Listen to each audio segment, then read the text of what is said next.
Hi everybody, and welcome to Lost Genre Reddit Stories. For today's second video, I've got some awesome stories for you guys, and the first one has an update. So if you want to get started with the stories, then just use the timestamps below the video. Now, I would like to thank all of you that support me in so many different ways, like being a YouTube member, a Twitch subscriber, or even donating during the live streams. Your support means a lot to me, so thank you very much. And if this is the first time watching one of my videos and you like it, then consider subscribing to the channel and joining us on Discord. Now let's get started with today's stories. This post is from the subreddit Am I the A-hole, and it's from user NoHearing6229. Am I the a-hole for refusing to cook for my stepchildren anymore? They are 16 female and 15 male. My husband and I have been married for 8 years. They have been living with their mom for a month because we caught the virus. Fortunately, they were with their mom and didn't catch it. Normally, we split custody. Ever since they have returned home, they have been very critical of my cooking. My husband and I usually split chores. He makes the dinner and I make breakfast and lunch. This works for us as my work starts later in the morning while his shift ends earlier in the evening. I try to make them healthy food and spend time with them, but they have been nothing but critical. They make faces, make fun of the dishes I cooked, and compared them to their mom's cooking in a manner which is really hurtful. They have been talked to and their father has even punished them. They just don't seem to care. My husband seems to think my cooking is fine. Hell, they don't seem to mind my cooking when he heated it up last week. I stopped cooking for them. They know how to cook. I had taught both of them how to handle themselves around the kitchen last year, and they had no problem before this. I am worried that they are lashing out over something hurtful I did. Teenagers are not known for their emotional maturity, and I fear this will further alienate them, but at the same time, my mental health has improved and I do not dread mornings anymore. I still make them lunch, but I don't have to hear them talk smack about my cooking due to my schedule. My husband wants me to be the adult here and he promises to deal with them. He thinks that if I start cooking again, they will calm down. My bonus children are giving me the cold shoulder and it hurts, but I want to teach them that they have to respect the people in their lives even if they dislike them. They talked to their mom about it and she ranted at me and called me names.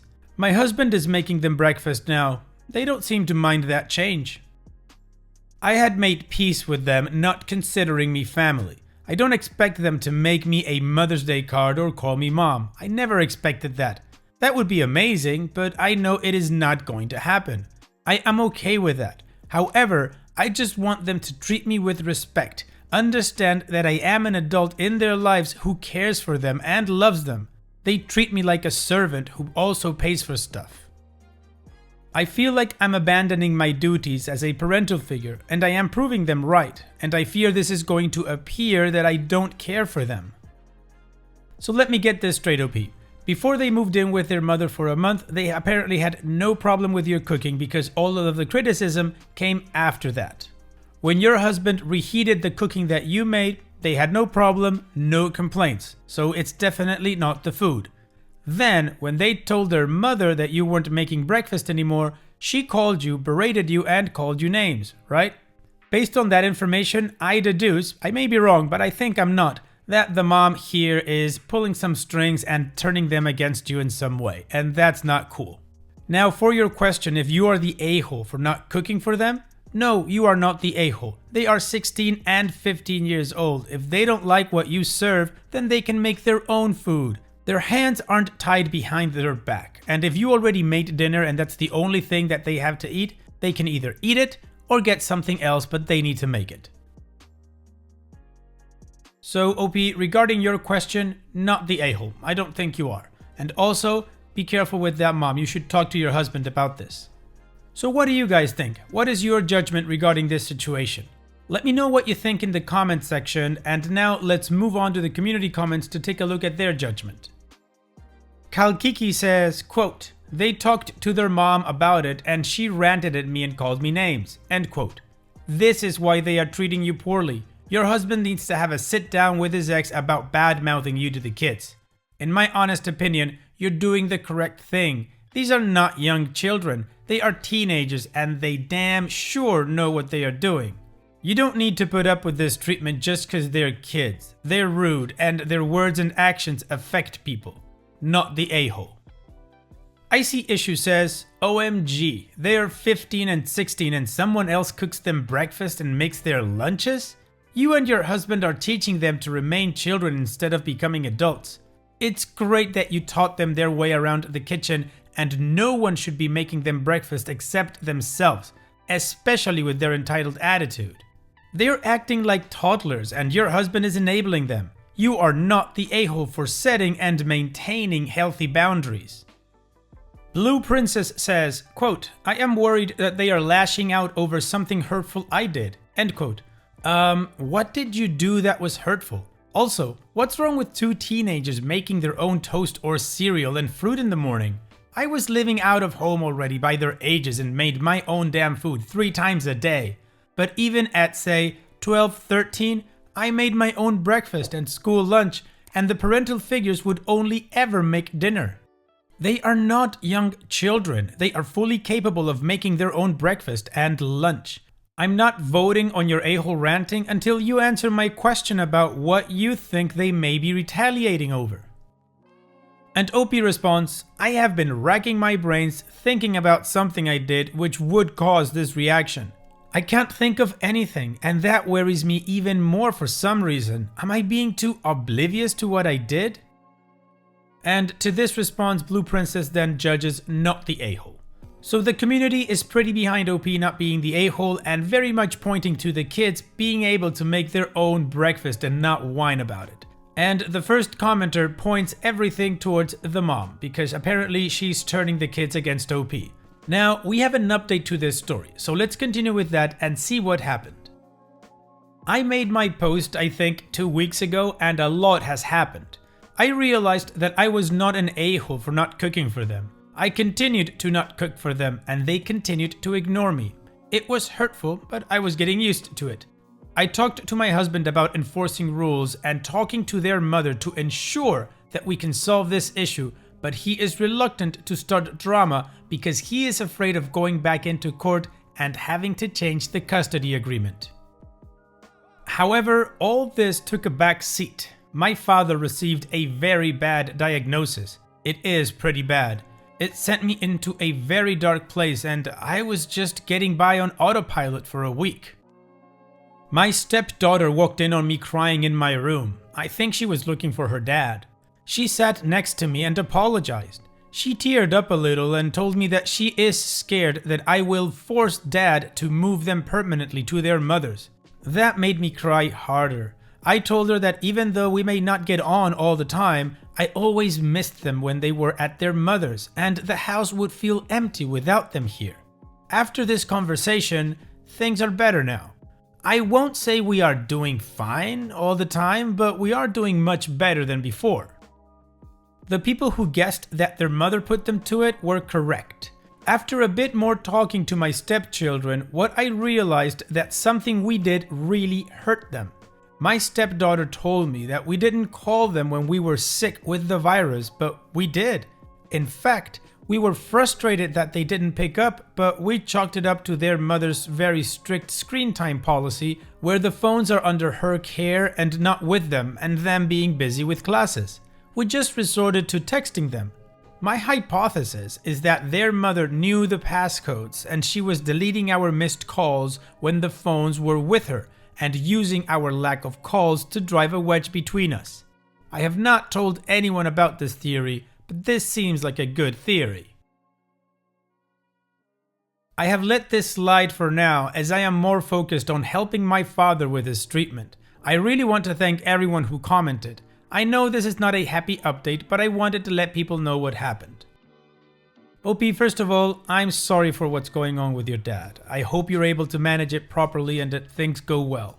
It's also a good thing that you and your stepdaughter were able to talk and clear the air a little bit, so now the relationship can start mending or healing some.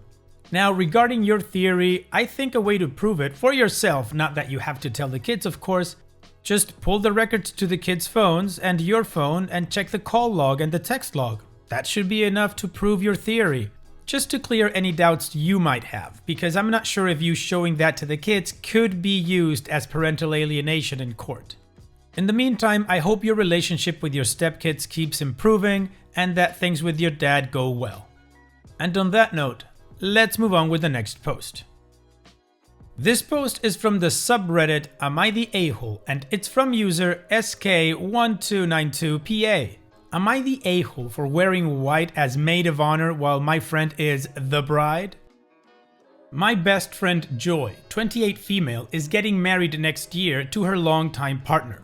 Recently, she started wedding planning and asked me, 29 female, to be her maid of honor.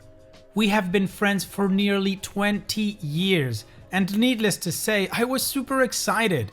Joy has started planning and it's been incredibly stressful for her. I have tried my best to be as supportive and helpful where I can, going above and beyond. Daily discussions, fielding unwieldy family members, acting as a buffer sometimes.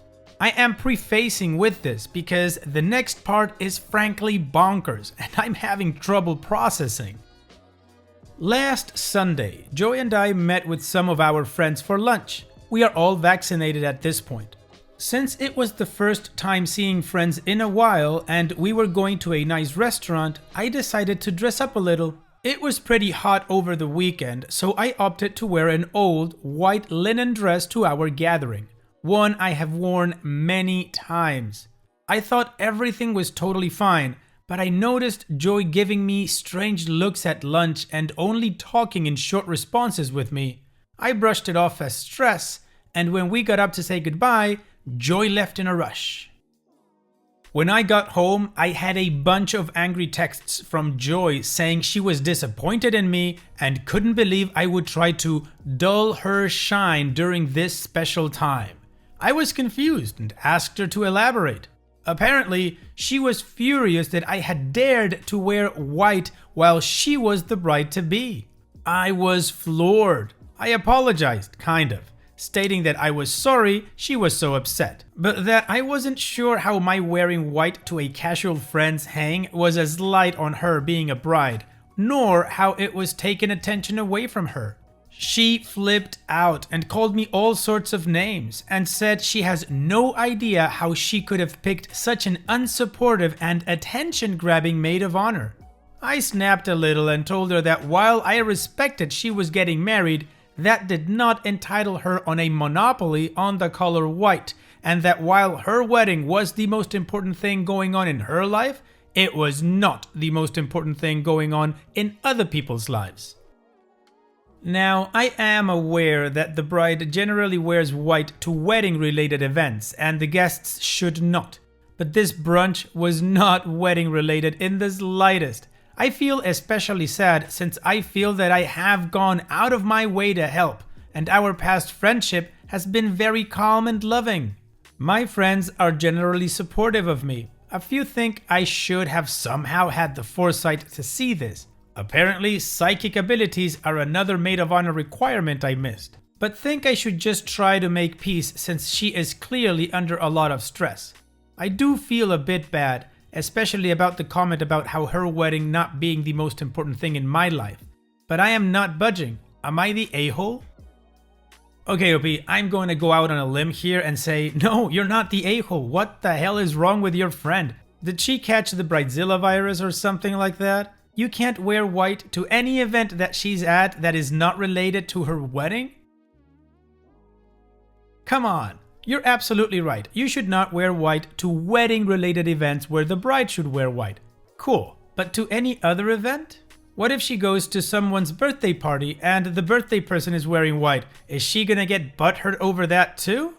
And even though your comment might be a little bit harsh because she is stressed out and she is the bride, it is still a very valid argument. The wedding might be the most important thing in her life and what her life is revolving around, but it doesn't mean everybody else's life is revolving around that. I hope this doesn't turn the relationship sour, but honestly, OP, you should not enable this behavior. If she kicks you out of maid of honor, maybe she's doing you a favor. Hopefully things won't get as crazy as they have in other Bridezilla stories I've read. what do you guys think? What is your judgment here? Let me know in the comment section, and now let's move on to the community comments to see their judgment. Smugbox says, okay, I read the title and thought you were talking about the wedding, and I was like, yes, duh, but a casual non-wedding related lunch? No, not the a-hole, not even a little. Consider not being her maid of honor. Sounds like a truly hellish experience is headed your way there. Vegeta Cat says, not the a-hole. I'm literally a bride, going to be married in 2 weeks. At my own bridal shower, a bridesmaid wore an off-white summer dress. I gave 0 Fs. She looked pretty. Your friend is being a bridezilla. Kara18455 says, not the a-hole. So she expects for no one to be allowed to wear white around her until she gets married next year? I would buy a few white pieces just to spite her. Well, the community definitely agrees that OP is not the a-hole and that the friend is being a total bridezilla. On a side note, that second commenter, the bridesmaid that wore off-white to her bridal shower, that's not cool, right? I mean, from what OP told us, I wouldn't think that's cool, but apparently the bride didn't care. What would you have done in that situation? That's like a side story. So now we move on to the next post. This post is from the subreddit Today I F'd Up, and it's from user Cyanide Tastes Lit. Today I F'd up by not understanding a simple instruction. I was a teller at a local bank. Every Christmas we had tiny candy canes to give to the kids of customers. One guy came through with his kid. After his transactions, he got some cash back. I was helping him. I proceed to give him his cash in a $100 bill and the candy cane for his kid. He looks at me and says, "Can I have that broken up?" My dumbass then proceeds to bash the candy cane to a pulp with my stapler and give it back to him in a plastic bag. In my mind, I'm going, woohoo, I'm helping someone. This is really good customer service. The dude looked at me in a funny way and said, thanks, and drove off. I was brushing my teeth a week later, and suddenly it hit me like a truck. The dude wanted the $100 bill broken up, not the candy. Okay, I've got no comment here, but wow, this was funny, man. I mean, imagine the face of that customer, like, hey, could you break this up, please? And the guy goes like, yeah, sure, of course. Bam, bam, bam, bam, bam on the candy. And, the kid's gonna be happy because now he gets to have more pieces of candy or something. I don't know. The look on your face when your brain made that connection while you were brushing your teeth must have been epic. Thanks for sharing this story. It was really funny. And it's that time that we've reached the end of the video. I hope you enjoyed today's stories. I certainly did reading them to you. So if you did, then go ahead and give the video a like. And don't forget to subscribe to the channel and become a member of our Discord community that just keeps growing, and it is fantastic. And like I said in the beginning of the video, all of the relevant links are in the video description below, so be sure to check them out. And finally, I'd like to thank you all for taking the time to watch this video. It really does mean a lot to me that you guys enjoy this content, so thank you once again. And having said all that, I will see you guys in the next video.